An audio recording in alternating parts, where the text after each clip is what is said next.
నమస్తే.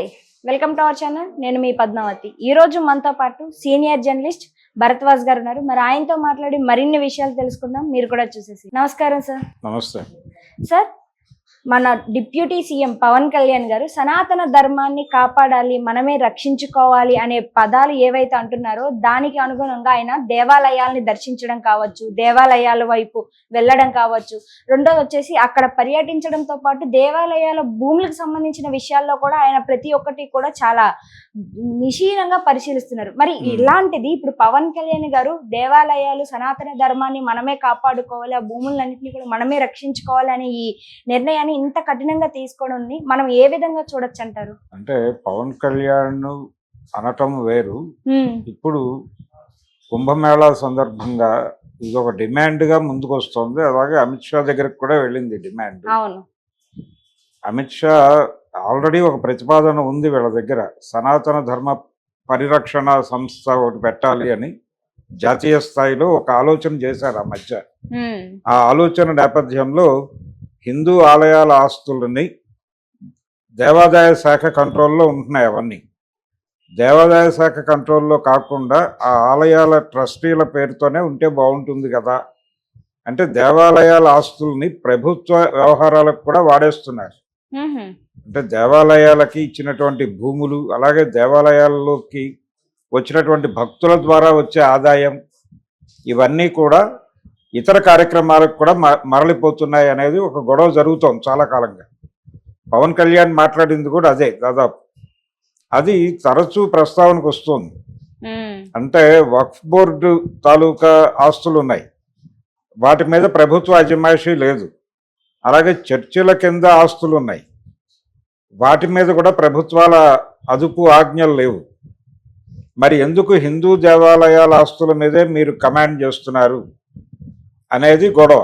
అది హిందూ ధార్మిక సంఘాలు చాలా కాలంగా మాట్లాడుతున్న క్రమంలోనే ఇప్పుడు ఈ సనాతన ధర్మ పరిరక్షణ సంస్థ అంటే బోర్డు, సనాతన ధర్మ పరిరక్షణ బోర్డు అనేది ఏర్పాటు చేయాలి అనే ఒక డిమాండ్ అమిత్ షా గారి ముందుకు వెళ్ళింది. ఆయన దాదాపుగా అది చేద్దామనే పద్ధతిలో స్పందించినట్టుగా కనిపిస్తోంది. ఈ సనాతన ధర్మ పరిరక్షణ బోర్డు ప్రధాన ఎజెండా ఏమిటంటే దేవాలయాల ఆస్తులు దేవాలయాలకి తిరిగి ఇచ్చేసి దానిలో ప్రభుత్వ జోక్యం తగ్గించాలి అనేది వీళ్ళ ఆలోచన. ప్రభుత్వ జోక్యం తగ్గించడం అనేది చాలా కాలంగా డిమాండ్ ఉంది. ఇది ఒక రకంగా ఎన్టీ రామారావు గారి టైంలో, ఆయన సీఎంగా ఉన్న రోజుల్లో ఒక ఎండోమెంట్ యాక్ట్ తీసుకొచ్చాడు.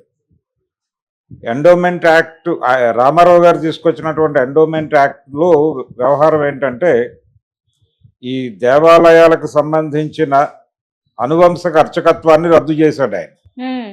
అనువంశక అర్చకత్వాన్ని రద్దు చేసి, అలాగే దేవాలయాలకు సంబంధించినటువంటి రిక్రూట్మెంట్లు అన్నీ కూడా గవర్నమెంటే నిర్వహిస్తుంది, ప్రభుత్వం ఇక్కడ కూడా రిజర్వేషన్లు అమలు చేస్తుంది, ఇక్కడ కూడా అన్ని వ్యవహారాల్లోనూ ప్రభుత్వమే నిర్ణయం తీసుకుంటుంది, ఇంకెవరికి ఏ సంబంధాలు ఉండకూడదు అనేది ఆయన తీసుకొచ్చినటువంటి ఎండోమెంట్ యాక్ట్లో ప్రధానమైన అంశాలు.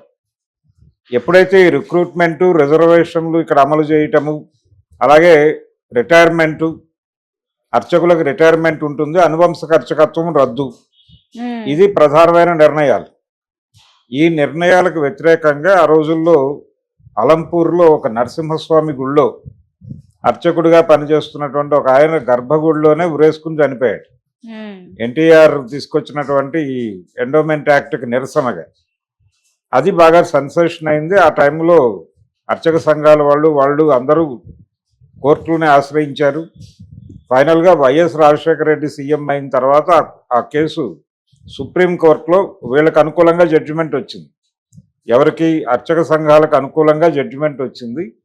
ఆ తర్వాత రామారావు గారి ఎండోమెంట్ యాక్ట్ పక్కకి వెళ్ళిపోయింది.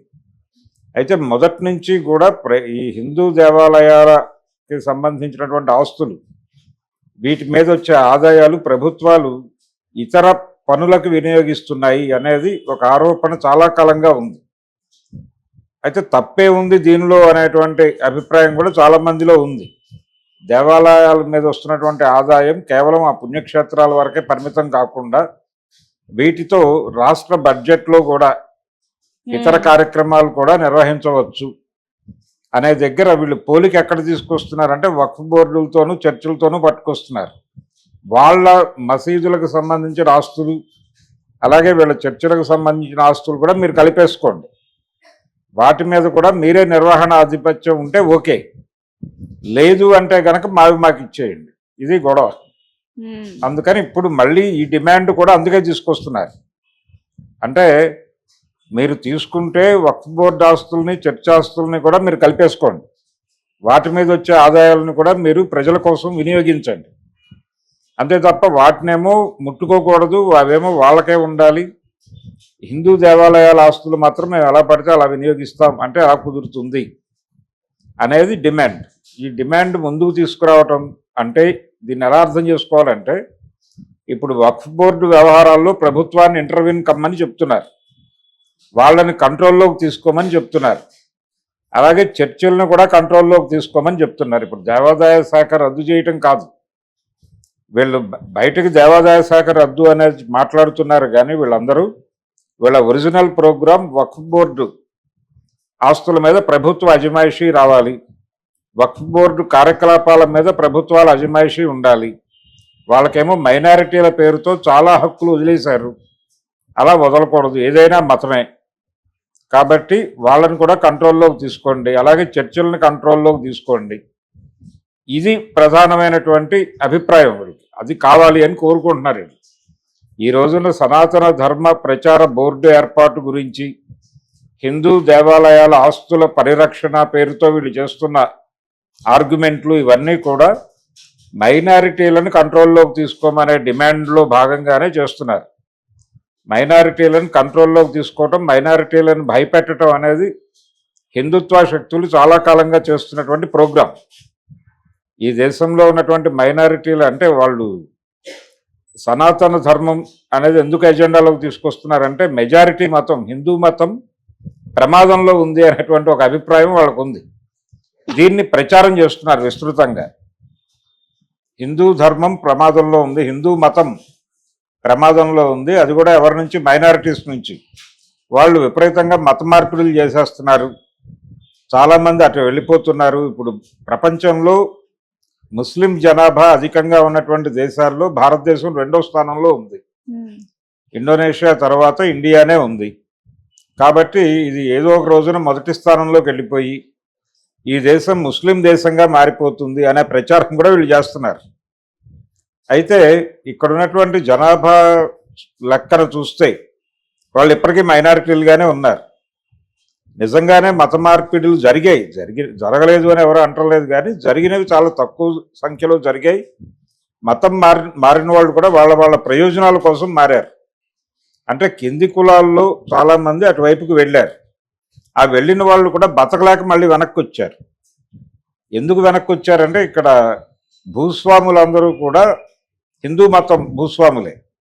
వీళ్ళ కింద కూలి పనులు చేసుకునే వాళ్ళు అవతల మతంలోకి మారినా వీళ్ళు పనులు ఎవరేమో అనే భయంతో మళ్ళీ హిందూ మతంలోకి రీజాయిన్ అయినటువంటి సందర్భాలు ఉన్నాయి. శుద్ధి కార్యక్రమాలు జరిగాయి చాలా చోట్ల. శుద్ధి కార్యక్రమాలు జరిపి మతం మారిన వాళ్ళని వెనక్కి తీసుకొచ్చారు. సో మత మార్పిడులు నిజంగానే జరిగి ఉంటే 1000 ఏళ్ళు పైన ముస్లిం పరిపాలన జరిగింది ఈ దేశంలో. అప్పుడే ఒక్క హిందువు కూడా ఉండే అవకాశం లేదు, వాళ్ళు గనక ప్రోగ్రామ్గా తీసుకుని ఉంటే. ఈ మధ్య బండి సంజయ్ ఎక్కడో మాట్లాడుతూ అన్నాడు, ఈ దేశంలో ఉన్న ప్రతి మసీదుని తవ్వేస్తాం, అందులో గనక ఏవైనా పాత విగ్రహాలు దొరికితే, హిందూ విగ్రహాలు దొరికితే, అంటే శివాలు దొరికితే మావి, శవాలు దొరికితే మీవి అన్నాడు ఆయన. అంటే దానిలో శవాలు ఉంటే మీరు తీసుకోండి, ఒకవేళ మా దేవతామూర్తులు ఉంటే మేము తీసుకుంటామని. అంటే మసీదులన్నీ తవ్వేయటం అనేది ఒక ప్రోగ్రామ్గా మాట్లాడేశాడు ఆయన. అంటే ఒక రకంగా మైనారిటీలను టెర్రరైజ్ చేయటం కోసం వీళ్ళు అనుక్షణం ప్రయత్నం చేస్తూనే ఉన్నారు. ఆ ప్రయత్నంలో భాగంగానే పవన్ కళ్యాణ్ గారు మాట్లాడింది కూడా అదే, ఆయన కాంటెక్స్ట్ కూడా అదే. పవన్ కళ్యాణ్ కూడా చాలా ఓపెన్గా ఆయన హిందూ ధర్మ పరిరక్షకుడిగా మారిపోయి, పర్టికులర్గా ఆ రోజున తిరుమలలో ప్రసాదంలో వాడుతున్నటువంటి నెయ్యి కలుషితమైంది అనే గొడవ దగ్గర ఆయన ప్రాయశ్చిత్త దీక్ష చేశాడు. ఈ ప్రాయశ్చిత్త దీక్ష ప్రోగ్రాం ఇది ఎందుకంత బలంగా చేశారు అంటే, చాలా స్పష్టంగా అంతకు ముందు ఉన్నటువంటి ముఖ్యమంత్రి క్రైస్తవ మతానుయాయి. అందుకని అది ఒక రకంగా క్రైస్తవాన్ని టార్గెట్ చేయటమే ఆయన చేసినటువంటి ప్రాయశ్చిత్త దీక్ష. వాళ్ళు ఎవరూ మాట్లాడలేదు, ఎందుకు వచ్చిన గొడవలు అనే ఉద్దేశంతో అణిగి కంట్రోల్గా ఉన్నారు తప్ప నిజానికి జరిగిన దాడి క్రైస్తవం మీద దాడే అది. కాబట్టి ఈ దేశంలో మైనారిటీలను టెర్రరైజ్ చేసి, మైనారిటీలను మార్జినలైజ్ చేసి, మైనారిటీలని భయపెట్టడం అనేది ఒక ప్రోగ్రామ్గా జరుగుతోంది. అందులో భాగంగానే ఇప్పుడు ఈ సనాతన ధర్మ పరిరక్షణ బోర్డు అనే పేరుతో ఒక డిమాండ్ ఆయన ముందుకు రావటం, ఈ కుంభమేళా సందర్భంగా అమిత్ షా గారు దాని పట్ల పాజిటివ్గా స్పందించటం, ఈ నేపథ్యంలోనే హిందూ ఆలయాల ఆస్తుల పరిరక్షణ అనే అంశం ముందుకు రావటం. దీని వ్యవహారం చూస్తే ఇప్పుడు వీటిని ఎలాగో వీళ్ళు దేవాదాయ శాఖ వదిలేసి ఈ ఆస్తులన్నీ ఇచ్చేయకుండా వీళ్ళ డిమాండ్ మేరకు వాళ్ళ ఆస్తుల్ని కూడా కంట్రోల్లోకి తీసుకుంటారు. చర్చిల్ని మసీదుల్ని కూడా తీసుకొచ్చి వీళ్ళు ఈ దేవాదాయ శాఖ కంట్రోల్లోకి తీసుకొచ్చే ప్రయత్నం చేస్తారు. ఈ ప్రయత్నం జరగాలి అని వాళ్ళు కోరుకుంటున్నారు. ఇప్పటికే ఆర్టికల్ 360 ఇప్పుడు కాశ్మీర్కి సంబంధించి స్వయం ప్రతిపత్తి అనేది రద్దు అయిపోయింది. అక్కడ అదొక డిమాండ్గా ఉండింది ఒకప్పుడు. కాశ్మీర్లో స్వయం ప్రతిపత్తి రద్దు చేయాలి అనేది ఒక డిమాండ్గా ఉంది, అది సాధించుకున్నారు. అలాగే బాబ్రీ మసీదుని కూల్చేసి రామ మందిరం నిర్మించుకున్నారు. ఇవన్నీ నెమ్మదిగా సాకారం అవుతున్నాయి. కాబట్టి ఇప్పుడు ఈ మైనారిటీలకు సంబంధించి ప్రత్యేకమైనటువంటి రక్షణలు కూడా రద్దు చేసేస్తే వాళ్ళని కూడా భారతీయులుగా మార్చేద్దాం అనే డిమాండ్లో భాగంగా వాళ్ళని కూడా భారతీయులుగా మార్చేస్తున్నాము అనే డిమాండ్లో ఒక ప్రోగ్రెసివ్ ఐడియాలజీలో భాగంగా అని చెబుతూ వాళ్ళ ఆస్తులను కూడా కంట్రోల్లోకి తీసుకుని వాళ్ళని కూడా తీసుకొచ్చి దేవాదాయ శాఖ కంట్రోల్లో పెట్టడం అనేది వీళ్ళ ఉద్దేశం. అందుకు ఈ హడావిడి చేస్తున్నారు. కాబట్టి ఏ క్షణమైనా ఇది జరిగే ప్రమాదం ఉంది.